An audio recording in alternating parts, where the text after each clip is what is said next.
Po sa inyo lahat mga kapatid. Ngayon po'y ika-26 na linggo sa karaniwang panahon. Ang mamumuno sa ating banal na pagdiriwang ay si Reverendo Padre Benny Tuason. Lahat ng iyong ginanap ay makatarungang lahat. Yamang kami sumalungat, parusa iyong inilapat, hiling namin ay patawad.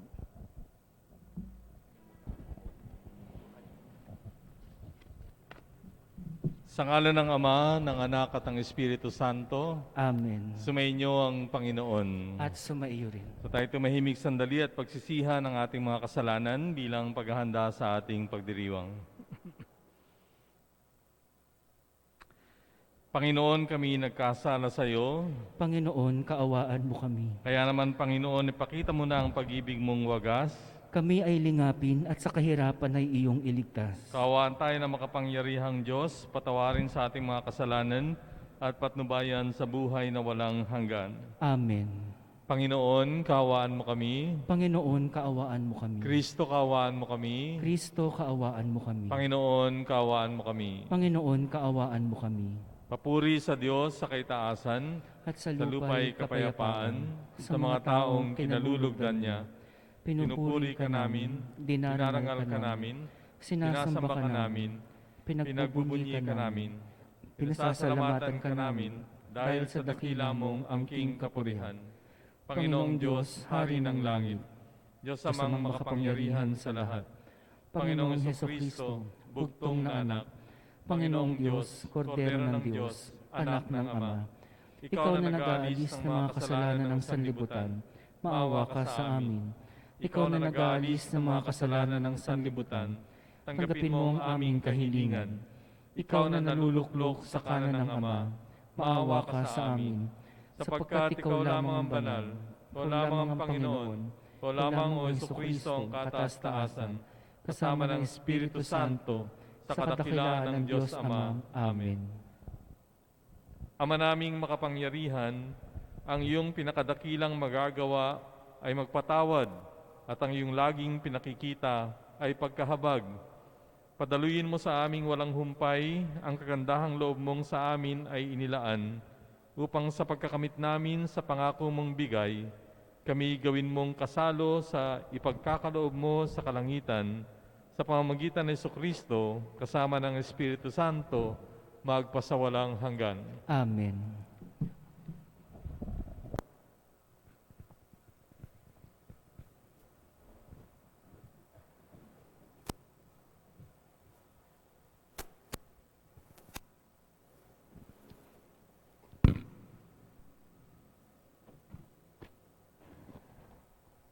Pagbasa mula sa aklat ni Propeta Ezekiel. Ito ang sinasabi ng Panginoon. Marahil ay sasabihin ninyong, hindi tama itong ginagawa ko. Makinig kayo, mga Israelita. Matuwid ang aking tuntunin. Ang pamantayan ninyo ang baluktot. Kapag ang isang taong matuwid ay nagpakasama, mamamatay siya dahil sa kasamaang ginawa niya. At ang masamang nagpapakabuti at gumawa ng mga bagay na matuwid ay mabubuhay.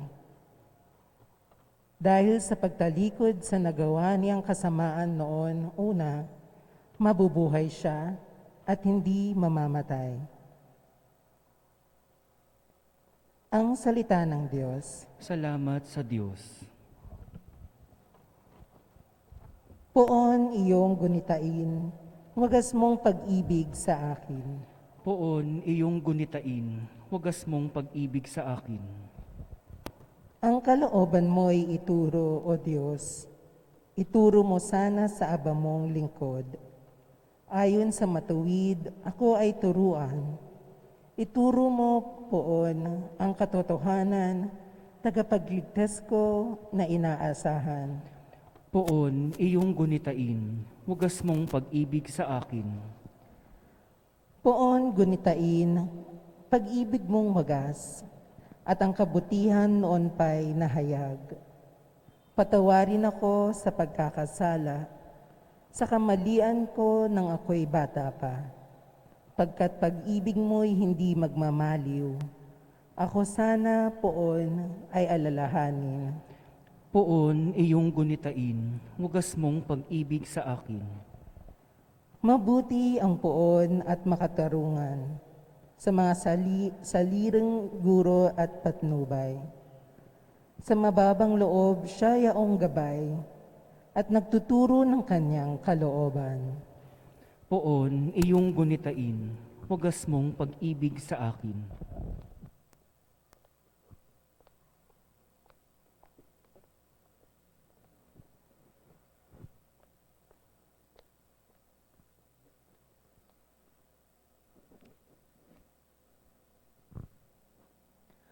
Pagbasa mula sa sulat ni Apostol San Pablo sa mga taga-Filipos.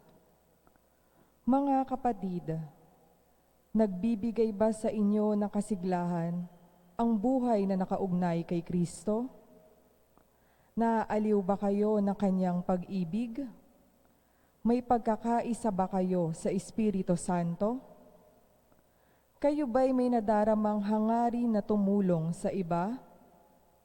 Kung gayon, lubusin ninyo ang aking kagalakan. Maghari sa inyo ang pagkakasundo. Mabuklod kayo ng iisang pag-ibig at maging isa kayo sa puso't diwa. Huwag kayong gagawa ng anumang bagay dahil lamang sa hangad ninyong matanyag. Bagkus magpakababa kayo at huwag ipalagay na kayo'y mabuti kaysa iba. Ipagmalasakit ninyo ang kapakanan ng iba, hindi lamang ang sa inyong sarili. Magpakababa kayo tulad ni Kristo Jesus. Ang salita ng Diyos. Salamat sa Diyos. Ating bigyang galang ang mabuting balita. Aleluya, aleluya. Ang tinig ko'y pakinggan ng kabilang sa aking kawan. Ako'y kanilang susundan. Aleluya, aleluya. Sumainyo ang Panginoon. At sumaiyo rin. Ang mabuting balita ayon kay San Mateo. Papuri sa iyo, Panginoon. Noong panahong yon, sinabi ni Jesus sa mga punong saserdote at mga matatanda ng bayan, "Ano ang palagay ninyo rito? May isang tao na may 2 anak na lalaki. Lumapit siya sa nakatatanda at sinabi, 'Anak, lumabas ka at magtrabaho sa ubasan ngayon.' 'Ayoko po,' tugon niya. Ngunit nagbago ang kanyang isip at siya ay naparoon. Lumapit din ang ama sa ikalawa at gayon din ang kanyang sinabi. 'Opo,' tugon nito, ngunit hindi naman naparoon. Sino sa 2 ang sumunod sa kalooban ng kanyang ama?" "Ang nakatatanda po," sagot nila. Sinabi sa kanila ni Jesus, "Sinasabi ko sa inyo, ang mga publikano at masasamang babae ay nauuna pa sa inyong pasakop sa paghahari ng Diyos, sapagkat naparito sa inyo si Juan at pinakilala ang matuwid na pamumuhay at hindi ninyo siya pinaniwalaan. Ngunit pinaniwalaan siya ng mga publikano at ng masasamang babae. Nakita ninyo ito, subalit hindi pa rin kayo nagsisi at naniwala sa Kanya." Mga kapatid, ang mabuting balita ng Panginoon. Pinupuri ka namin, Panginoong Hesukristo. May pagkakahalintulad yung ating Ebanghelyo ngayon sa Ebanghelyo nung linggo. Natatandaan niyo ba yung Ebanghelyo ng linggo? No? Hindi na. Katoliko nga kayo. Yung Ebanghelyo ng linggo ay tungkol dun sa mga manggagawa, di ba, na iba-ibang oras yung kanilang naging pagtatrabaho. Pero in the end, pare-pareho yung ibinigay na sweldo. At ang sabi nga natin doon, hindi naman talaga yun issue ng sweldo o issue ng trabaho, kundi yun ay issue ng pagbabalik loob sa Diyos. Na kahit kailang panahon ka, no? Kung ikaw ay tinawag ng Diyos at nagsisi, kahit sa huling sandali ng buhay mo, pagkakalooban ka ng ganap na kaligtasan. So, yun yung ating naging aral. May pagkakahawig ito sa Ebanghelyo natin ngayon. At ang sinasabi sa Ebanghelyo ngayon ay may dalawang anak. Yung panganay, sinabihan na magtrabaho, tumanggi. Pero, napag-isip-isip niya, later, sumunod din. Yung bunso, sinabi niya, oo, pupunta ako. Tatrabaho ako. Pero in the end, hindi pumunta. So, ang tanong ng Panginoon, sino sa kanila, dalawa, ang sumunod sa kalooban ng Diyos? Madali namang pumili, di ba? Yung una. Kahit nasa bandang una, tinanggihan niya, pero in the end, sumunod. Ito yung kahalintulad sa Ebanghelyong nakaraan. Marami sa atin, katulad nung panganay, yung unang anak, no? Although we belong to this faith, but there are times when we do not obey. We always say yes, no? But we do not obey. Kahalintulad pala natin yung pangalawang anak, di ba? We claim to be part of this faith, naniniwala tayo sa Diyos, nagdadasal, lahat. Pero pagdating sa mga utos niya, marami tayong hindi nasusunod. At hindi maintindihan kung bakit, no? Bakit yung batas nasusunod?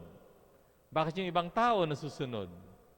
Bakit pagdating sa Diyos, napakadali nating suwayin at hindi gawin? Samantalang, mas malaki ang nakasalalay sa pagsuway sa Diyos. So in the end, sabi ng aral dito sa ating ebanghelyo na ang mahalaga in the end is if you follow. Kung sumunod ka sa Diyos. Kung sa una, kung meron kang mga pagkukulang, pagkakamali, then siguro magiging daan yon para mapagtanto mo kung saan ka talaga pupunta at ano yung magiging pasya. And pumasok na naman yung issue ng pagiging unfair, no? Yun yung nangyari na naman dito, yun ang sinasabi dun sa unang pagbasa. Ulitin ko yung sinabi ni Propeta Ezekiel. Marahil, sabi niya, minsan sinisisi kasi natin ng Diyos, no? Sasabihin ninyong hindi tama itong ginagawa ko, sabi ng Panginoon. Makinig kayo mga Israelita, matuwid ang aking tuntunin, ang pamantayan ninyo, ang baluktot, at hindi ang aking pamantayan. Kapag ang isang taong matuwid ay nagpakasama, mamamatay siya dahil sa kasamaan niyang ginawa. At ang masamang nagpakabuti at gumawa ng mga bagay na matuwid ay mabubuhay. In other words, tayo ang nagpapasya eh. Tayo naman ang nagpapasya. Bakit ang Diyos ang sisisihin natin kung siya ay naging mabait, kung siya ay nagpapatawad, kung siya ay nagbibigay ng kanyang kagandahang loob? We only have ourselves to blame. You know, we can only blame at a certain point. Parang sa magulang, di ba? Yung magulang, pwede mo siyang sisihin hanggang sa certain age. But when you are already an adult, and you can make decisions on your own, you cannot anymore blame your parents. Why? Because you have the capacity to choose. You have the capacity to be good, and you have the capacity to be bad. And kung ikaw ay nagpakabuti, then, you reap what you sow. Aanihin mo kung ano yung iyong ipinunla. Kung nagpakabuti ka, di maganda. Pero kung nagpakasama ka, huwag mong asahan na mabuti ang iyong aanihin, di ba? It was your choice. And you cannot blame anyone, even God, for what you have done. So going back, again, at stake o at focus yung kabutihang loob ng Diyos. Na binibigyan niya ng pag-asa yung mga tao na sa una ay tumatanggi sa Kanya. At ito yung kinakatawan ng matandang anak. At dito, mas maganda na tularan natin. No? And we reflect on our lives by trying to follow God's will in the end. Kung sa simula man medyo nagdududa tayo at medyo may pag-aalinlangan, maintindihan yon. But in the end, no, it should be our decision to follow God's will. At lagi kong sinasabi, kapag ang ebanghelyong ito ang pinag-uusapan, ang mga eksperto no, sa Biblia, sinasabi niya dito na actually sa istorya natin, 3 ang anak. 3. Yung panganay na lalaki, yung bunsong lalaki, at yung nagsasalita. Walang iba kundi ang Panginoong Jesus. There's actually a third choice. And the third choice is, umoo ka at tuparin mo yung oo mo. See? Na tayo na nagsasabi na, Katoliko ako, naniniwala ako kay Kristo, dapat patunayan din sa buhay. You live what you believe. No? Let us live what we believe. For that's the ideal choice. Pero kung hindi man makuha yung choice na yon, at least sana in the end, kung tumanggi, ay sundin sa bandang huli. Lagi kong naalala nung ako'y nasa isang parokya, yung mga tao doon mahilig maglaro ng golf. Merong isang lumapit sa akin. Father, sabi niya, ako'y mahilig maglaro ng golf. Kaya lang, yung libre kong laro, araw lang ng linggo. Kaso ito namang asawa ko, aya na magsimba. Ano ho bang mas mabuti, Father? Tinanong ako. Yung nag-golf ako, nang nasa isip ko ay ang Diyos. O nandito ako sa simbahan, pero ang nasa isip ko naman ay yung paglalaro ng golf. Sabi ko, ang hirap ng tanong, di ba? O kaya parang sa inyo, nandito kayo sa simbahan, pero ang isip nyo nandun sa bahay. O nandun na lang kayo sa bahay, at nasa isip nyo na lang ang Diyos. Katwiran niya ng iba. Which is the better choice? Alam niyo, sinagot ko sa kanya, wala. Wala dyan sa dalawa mo ang sagot. Ang sagot ay, kung mag-golf ka, mag-concentrate ka sa pag-golf mo. At kung magsisimba ka, isipin mo ang Diyos. Yun ang katwiran ng pangatlong anak sa Ebanghelyo. When you say yes, you follow it. And follow God to the end. But if you say no, then stand by it.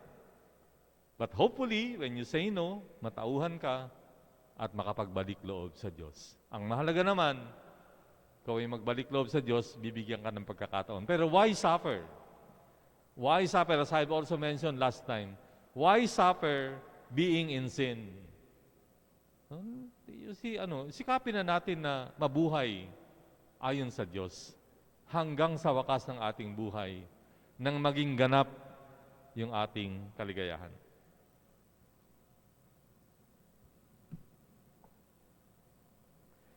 Pahayag natin ngayon ang ating pananampalataya. Sumasampalataya ako sa Diyos amang makapangyarihan sa lahat, na may gawa ng langit at lupa. Sumasampalataya ako kay Jesucristo, isang anak ng Diyos, Panginoon nating lahat. Nagkatawang tao siya na lang ng Espiritu Santo, pinanganak ni Santa Mariang Birhen, pinagpakasakit ni Poncio Pilato, ipinako sa krus, namatay, inilibing, nanaog sa kinaroroonan ng mga yumao, nang may 3 araw na buhay na maguli, umakyat sa langit, naluluklok sa kanan ng Diyos amang makapangyarihan sa lahat. Doon magmumulang paririto at huhukom sa nangabubuhay at nangamatay na tao.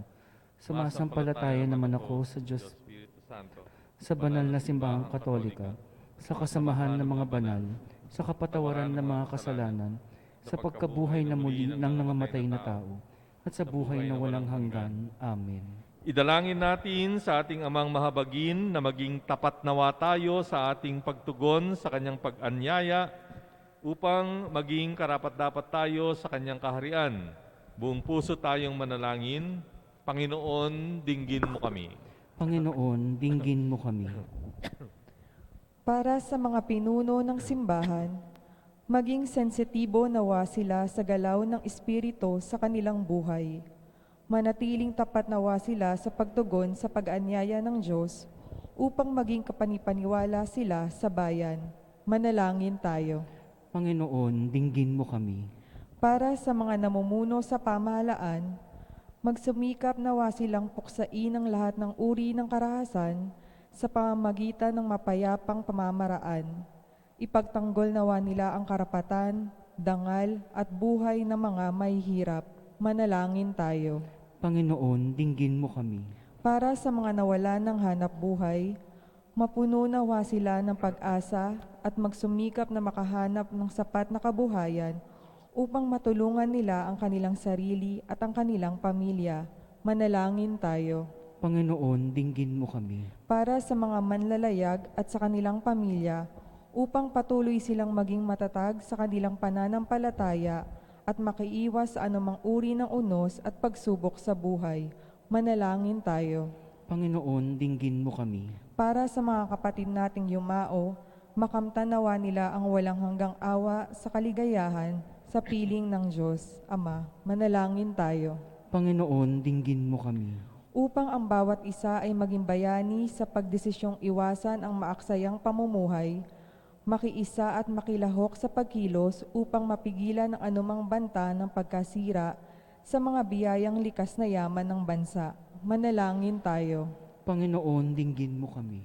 Upang ang mga pinuno ng simbahan ay maging halimbawa ng pagpapalaganap ng mga aral at turo ng Laudato Si, lalo na sa mga mananampalataya. Manalangin tayo. Panginoon, dinggin mo kami. Sa katahimikan, ipanalangin natin ang ating pansariling kahilingan.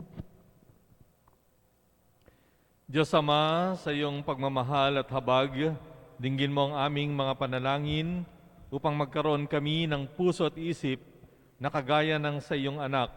Nang sa gayon, parati kaming sumunod sa iyo sa lahat ng pagkakataon. Hinihiling namin ito sa ngalan ni Kristong aming Panginoon. Amen.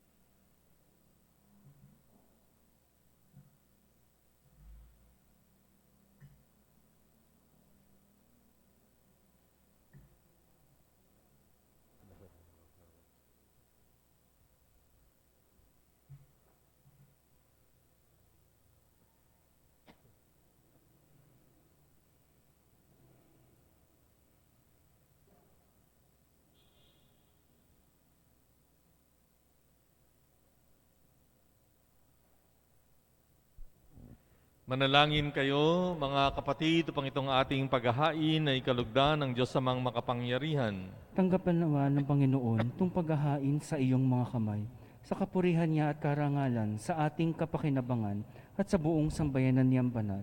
Ama naming lumikha, loobin mong ikalugod ang aming paghahandog at ito nawa ay siyang magkaloob ng iyong pagpapalang sa amin ay umaagos sa pamamagitan ni Jesucristo kasama ng Espiritu Santo, magpasawalang hanggan. Amen. Sumainyong Panginoon. At sumaiyo rin. Itaas sa Diyos ang inyong puso at diwa. Tinaas na namin sa Panginoon. Pasalamatan natin ang Panginoong ating Diyos. Marapat na siya ay pasalamatan. Ama naming makapangyarihan, tunay ngang marapat na ikaw ay aming pasalamatan. Kahit na ikaw ay pinagtaksila ng sangkatauhan, ikaw ay patuloy pa rin sa iyong pagmamahal. Ikaw na ang nagpuno sa aming pagkukulang. Ikaw pa rin ang nagsugo ng tutubos sa tanan. Ang sugo mong anak ay naging di na iba sa amin, bagamat di niya tinularan ang aming pagkamasuwayin. Niloob mo ito upang iyong mamalas sa aming pagkatao, ang gili mong anak, at kami ay tunghayan mong may pag-ibig na tulad ng pagtatangi mo sa Kanya ng higit sa lahat. Ang katapatan niya sa iyong walang maliw ay nagpanumbalik na muli sa amin ng iyong kasiyahan at ng iyong pagtingin na aming iwinaksi nung ikaw ay aming suwayin. Kaya kaisa ng mga anghel na nagsisiawit ng papuri sa iyo ng walang humpay sa kalangitan, kami nagbubunyi sa iyong kadakilaan. Santo, Santo, Santo, Panginoong Diyos ng mga hukbo, napupuno ang langit at lupa ng kadakilaan mo. Hosana sa kaitaasan. Pinagpala ang naparirito sa ngalan ng Panginoon.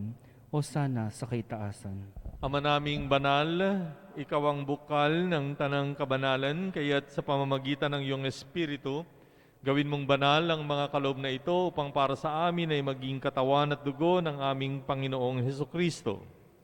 Bago niya pinagtisang kusang loob na maging handog, hinawakan niya ang tinapay, pinasalamatan kanya, pinaghati-hati niya iyon, niabot sa kanyang mga alagad at sinabi, "Tanggapin ninyong lahat ito at kanin, tong aking katawan na ihahandog para sa inyo."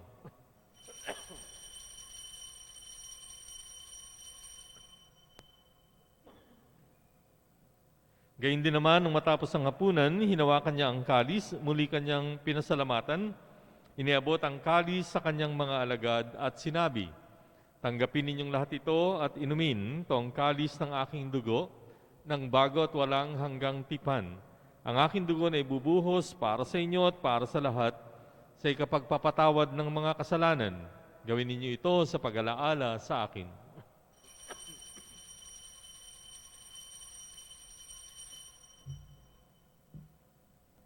Pagbunyi natin ang misteryo ng pananampalataya.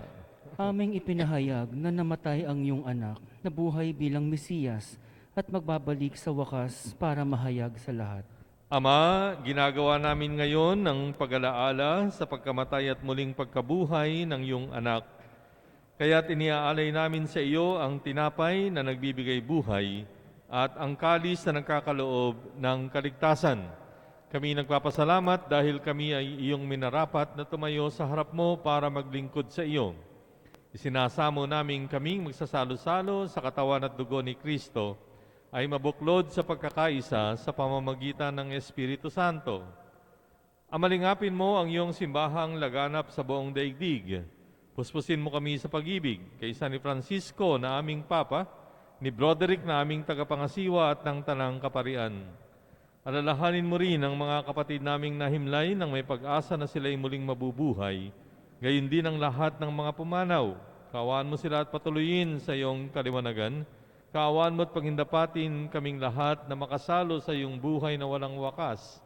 Kaysa ng mahal na Birheng Maria na ina ng Diyos, ni San Jose na kanyang esposo, kaysa ng mga apostol at ang lahat ng mga banal na namuhay dito sa daigdig ng kalugod-lugod sa iyo.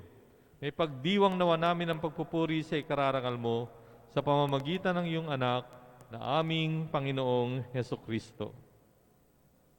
Sa pamamagitan ni Kristo, kasama niya at sa Kanya, ang lahat ng parangal at papuri ay sa iyo, Diyos amang makapangyarihan, kasama ng Espiritu Santo, magpasawalang hanggan. Amen. Sa tagubilin ng mga nakagagaling na utos at turo ni Jesus na Panginoon natin at Diyos, pahayag natin ang lakas loob. Ama namin, sumasalangit ka, sambahin ang ngalan mo, mapasa amin ang kaharian mo, sundin ang loob mo dito sa lupa para nang sa langit.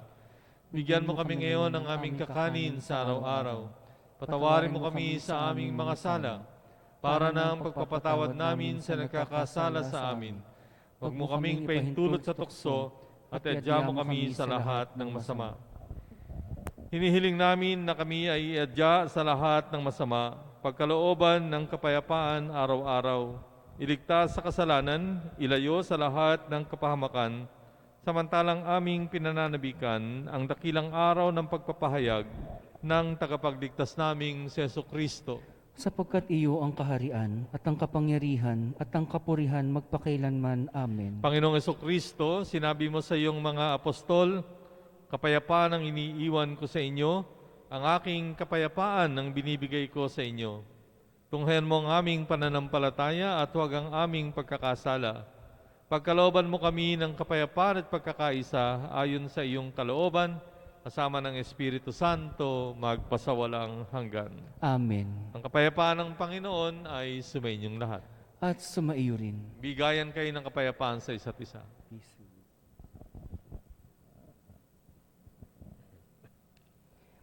Kordero ng Diyos na nag-aalis ng mga kasalanan ng sanlibutan, maawa ka sa amin. Kordero ng Diyos na nag-aalis ng mga kasalanan ng sanlibutan, maawa ka sa amin. Kordero ng Diyos na nag-aalis ng mga kasalanan ng sanlibutan, ipagkaloob mo sa amin ang kapayapaan. Mga kapatid, masdan niyo ang ating Panginoong Kristo, ang kordero ng Diyos na nag-aalis ng mga kasalanan ng sanlibutan. Mapapalad ang mga inanyayahan sa kanyang piging. Panginoon, hindi ako karapat-dapat na magpatuloy sa iyo, ngunit sa isang salita mo lamang ay gagaling na ako.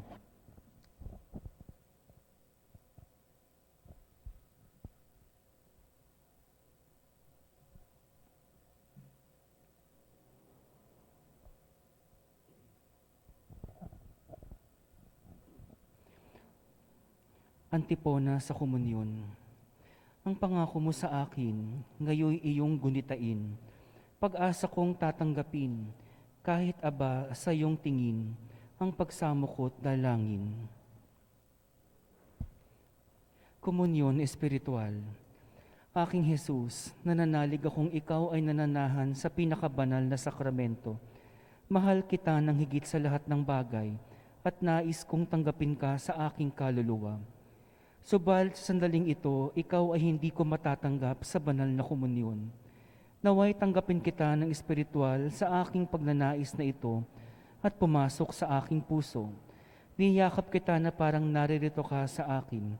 Ang pinagkakaisa ko ang sarili sa iyo. Huwag hayaang mawalay ako sa iyo. Amen.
Manalangin tayo.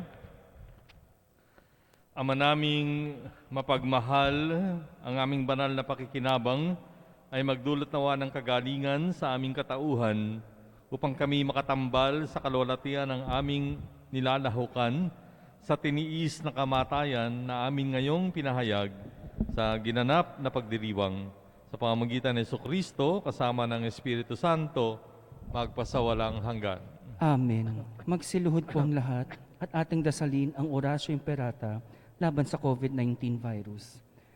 Makapangyarihan at mapagmahal na Ama, nagsusumamo kami sa iyo upang hilingin ang iyong patnubay laban sa COVID-19 virus na nagpapahirap sa marami at kumitil na ng mga buhay. Gabayan mo ang mga dalubhasang naatasan na tumuklas ng lunas at paraan upang ihinto ang paglaganap nito. Patnubayan mo ang mga lumilingap sa may sakit upang ang kanilang pagkalinga ay malaki pa ng husay at malasakit. Itinataas namin ang mga nagdurusa, makamtan nawa nila ang mabuting kalusugan. Lingapin mo rin ang mga kumakalinga sa kanila. Pagkamitin mo na kapayapaang walang hanggan ang mga pumanaw na. Pagkalooban mo kami ng biyaya na magtulong-tulong tungo sa ikabubuti ng lahat. Pukawin sa amin ang pagmamalasakit sa mga nangangailangan. Nagsusumamo kami na iyong ihinto na ang paglaganap ng virus at ipag-adya kami sa lahat ng mga takot. Hinihiling namin ito sa pamamagitan ni Jesucristo na nabubuhay at naghaharing kasama mo at ng Espiritu Santo, iisang Diyos magpasawalang hanggan. Amen. Dumudulog kami sa iyong patnubay, mahal na Ina ng Diyos. Pakinggan mo ang aming mga kahilingan sa aming pangangailangan at ipag-adya mo kami sa lahat ng kasamaan. Maluwalhati't pinagpalang Birhen. Amen. Maria, mapag-ampon ng mga Kristiyano, ipanalangin mo kami. Mahal na Birhen, mapagpagaling sa may sakit, ipanalangin mo kami. San Rafael Arcangel, ipanalangin mo kami. San Roque, ipanalangin mo kami. San Lorenzo Ruiz, ipanalangin mo kami. San Pedro Calungsod, ipanalangin mo kami. San Antonio ng Padua, ipanalangin mo kami. Magsiupo po munang lahat para sa mga paalala at pag-anyaya. Inaanyayahan po ang lahat na dumalo sa ginaganap na Holy Hour tuwing Biyernes sa ganap na 5:00 ng hapon na susundan ng banal na misa sa ganap na 6 ng gabi. Simula sa darating na 5 ng Oktubre, araw ng Lunes, tayo po ay magkakaroon ng karagdagang misa. Lunes hanggang Sabado, 7 a.m. At sa araw naman ng Linggo, 12:15 p.m. Meron na po tayong nakahandang mga sobre na susulatan ng mga pangalan ng mga ating mahal sa buhay na pumanaw na. Ang mga ito ay isasama sa mga intensyon ng mga misa sa buong buwan ng Nobyembre. Pakihulog lamang po ang mga ito sa tumba na nakatayo sa labas ng simbahan. Maraming salamat po.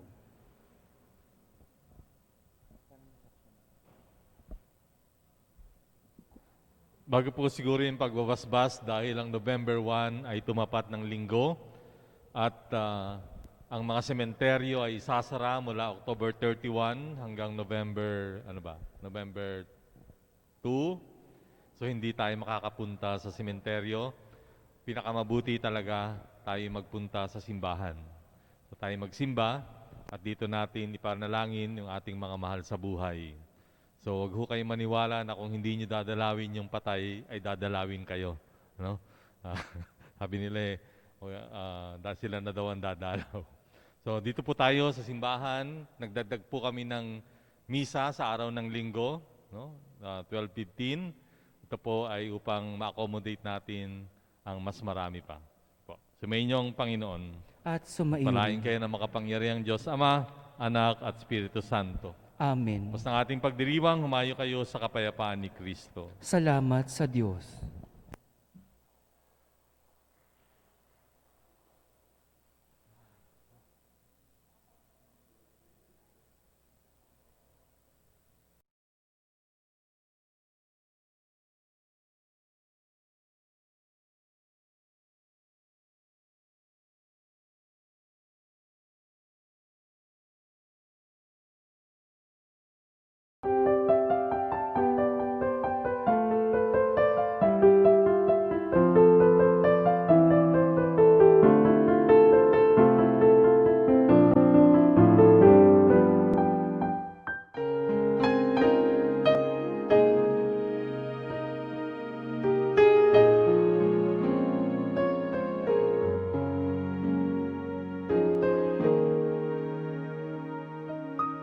Sa ngalan ng Ama at ng Anak at ng Espiritu Santo.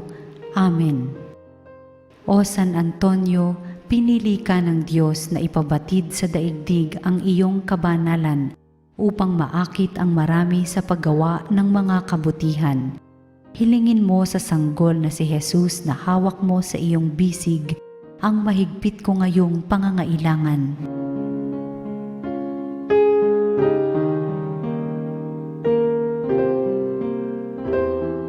Samahan mo ako sa aking panalangin sapagkat ang dasal ng isang banal na kagaya mo ay dinirinig ng Diyos.